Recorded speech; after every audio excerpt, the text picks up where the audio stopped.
In this episode, the amazing barbell row. The sun is shining, the birds are chirping, the bacon is sizzling. Welcome to the Daily Swole.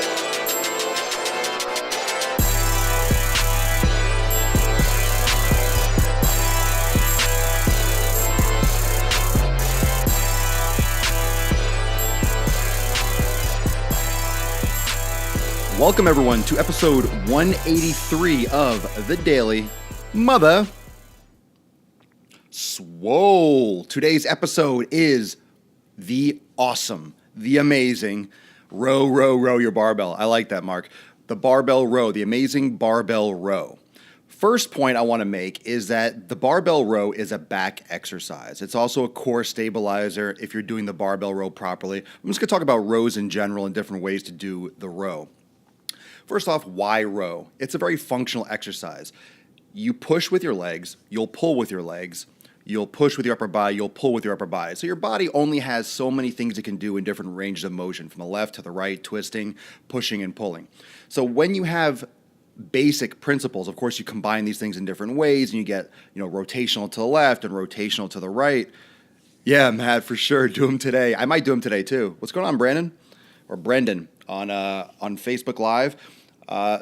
Let me just reintroduce that, by the way, with the rows, that this is on YouTube. This is also live on Facebook and Periscope at Swolenormous, and you can also catch the podcast on SoundCloud and iTunes at Swolenormous. Let me just introduce that. If you're on Periscope for the first time, you can catch my YouTube channel, youtube.com/Swolenormous. So just type in Swolenormous on YouTube and you'll find me.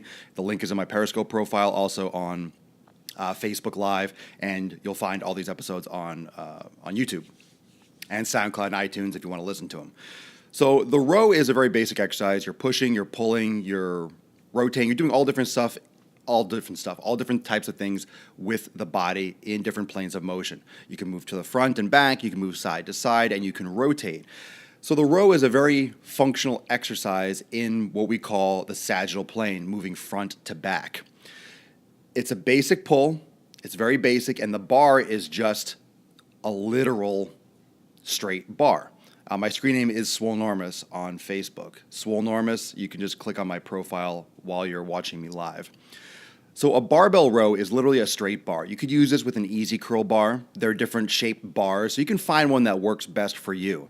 And sometimes all the bar does, or these different bent bars, it just changes the position of your wrist in case you might have some kind of bone structure that's different than mine, for example, where it might bother your wrist. You have forearm tightness where it could hurt your wrist or hurt your elbow if you grab a straight bar. So there are different bars available where you can have different hand grip positions that could be more beneficial. So you can change that up. It doesn't have to be just literally straight, absolutely. But for all intents and purposes, we're talking about a regular straight barbell, because other ones aren't called barbells. They might just be called different types of bars, but a barbell is a straight bar.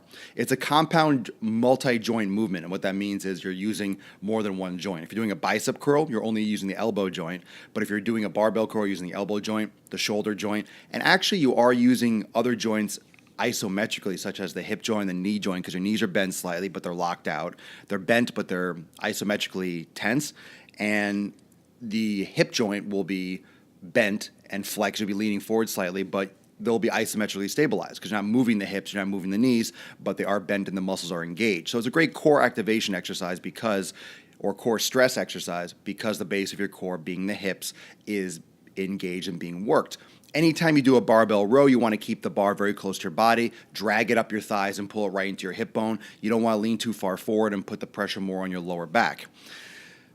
Over or underhand is often a question I'm asked when it comes to the barbell row. Do you grab overhand or do you grab underhand? I used to, back in the day, do overhand, but it's a lot of pressure on the forearm and the wrist, and it's not necessarily the optimal movement for long-term health, so to speak.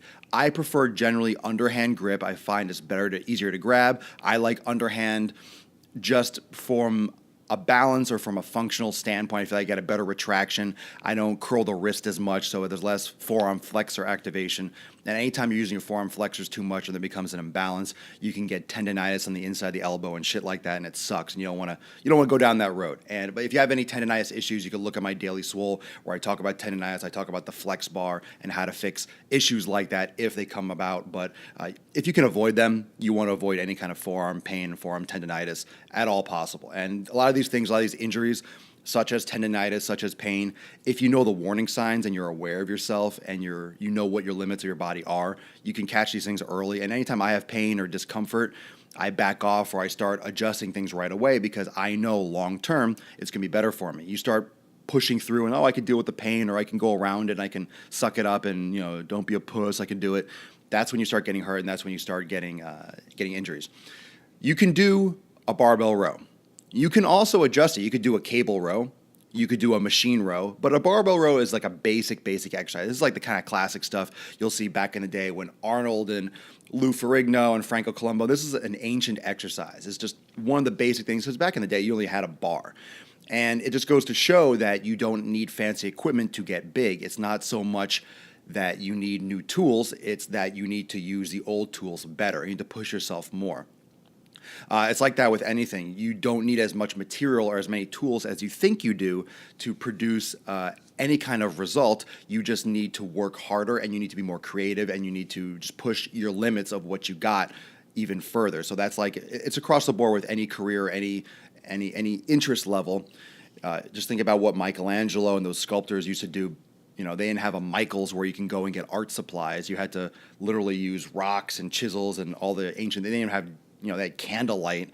They didn't even have electricity. So think about what people have in terms of tools today as opposed to 300, 400, 500 plus years ago. So we are in a situation where we have a lot of marketing. We have the ability to reach a lot of people. We have the ability to use, or we have the ability to create, and people and companies have the ability to create a lot more different types of equipment. And science has gotten more detailed and more complicated.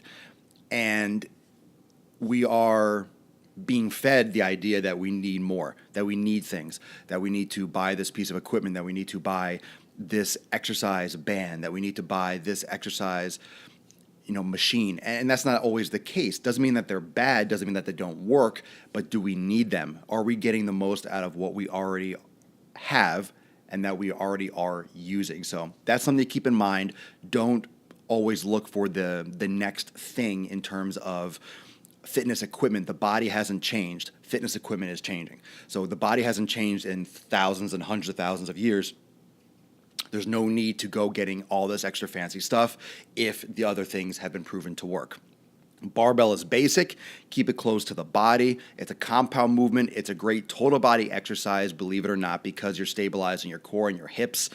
And I love the barbell row. I plan on doing them either today or tomorrow. It's a good core activator. You can choose over or underhand or different position, wider or more narrow. My suggestion is just to stand in front of the bar, put your arms down by your side and turn your palms forward, and then walk up to the bar and grab. And wherever that is, don't make your hands more narrow, more wide. Just wherever they are naturally, grab the bar wherever it's comfortable. Remember, narrow grip, wide grip, that's relative to how wide your shoulders are. That's relative to your bone length and your muscle length. It's relative to you. So if you start modeling the way you lift, foot positioning, all these different things, if you model all this stuff based off someone else's body structure, doesn't mean you're going to have pain, but you might not get the most effectiveness out of it. How light should beginners start? It's a good question. If you're a very, very much of a beginner with a barbell row with any kind of exercise, it's all about volume. It's about how many total reps you're doing and how many sets you're doing. So with any exercise, you want to be careful going to that physiological failure point. I talk about failure a lot. You want to be careful going to the point where you can't do another repetition. I would do 2 sets anywhere between 15 and 20 repetitions, but sub-failure. So to the point where you still could do a few more. It's burning, but you have more in the tank. Once you go to the limit, your absolute limit, that's when physiologically your body starts becoming overloaded, and you get a lot of micro trauma in the muscles, and you can have a lot of inflammation, and it'll set you back a little bit more than stimulate new growth. You'll just make yourself just way too sore. So with any exercise, any resistance exercise, don't overdo it. 1 or 2 sets, sub failure, and you'll get sore, but it'll be manageable and it'll be something that it won't set you back, and you won't be out of the gym for 2 weeks because you're sore, and it won't, psychologically, who wants to go to the gym and feel absolutely crippled? So a lot of people get turned away from fitness. They fall out of it because, oh my God, I got so crushed, I don't want to go back. It's not really motivating for most people. Once you learn to love the burn and once you get in the flow, you start looking for the pain, you love the soreness, and you kind of get used to that and you get into that mentality. But it takes time and you have to work up to that. So good question. I'll say for a few minutes after on Periscope and Facebook Live, if anyone's got any questions, remember, every day, 12 noon Eastern time. This is on YouTube at Swolenormous, so I'm going to flash the YouTube card for Periscope, YouTube at Swolenormous, and on Facebook Live. So my username on YouTube, all my videos are up there, and make sure you watch the Daily Swole, even if you catch it live, because there's probably going to be some cool new footage that's going to be running during the Daily Swole. So check out the Daily Swole. Starting with this one, you might see some cool, interesting things and footage running under the audio. So you'll probably like that if you watch this episode. Maybe some barbell footage, could be some other exercise footage. So check that out.